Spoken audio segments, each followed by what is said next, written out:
সুপ্রিয় দর্শক মণ্ডলী, আপনারা দেখতে পাচ্ছেন মানসা বাজারে একটি ইলেকট্রনিক্সের দোকানে আগুন লেগেছে। তো আপনারা দেখতে পাচ্ছেন খুব দ্রুত ফকিরহাট ফায়ার সার্ভিসের দল সেখানে উপস্থিত আছেন এবং একটি ইউনিট ধরেই তারা খুব আপ্রাণ চেষ্টা করছে আগুন নিভানোর জন্য। ভিতরে দেখতে পাচ্ছেন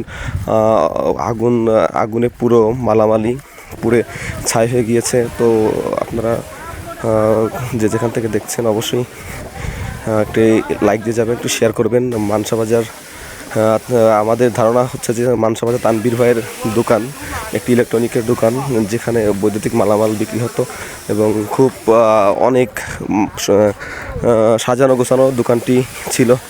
আমরা ইতিমধ্যে দেখতে পাচ্ছি সেখানে কিছুটা ছাই, নিচে কিছুটা মালামাল দেখা যাচ্ছে। তো সেগুলো অপ্রয়োজনীয় হয়ে গিয়েছে। এখন আপনারা দেখতে পাচ্ছেন তারা খুব খুব চেষ্টা করে যাচ্ছে আগুন নিভানোর জন্য।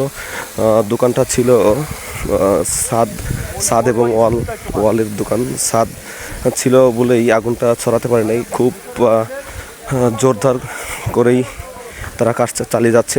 অতএব আপনারা দেখতে পাচ্ছেন ফায়ার সার্ভিসের পুরো ইউনিট ধরেই এখানে কর্মরত আছেন এবং তারা খুব চেষ্টা করছে আগুনটি নিয়ন্ত্রণে আনার জন্য। এবং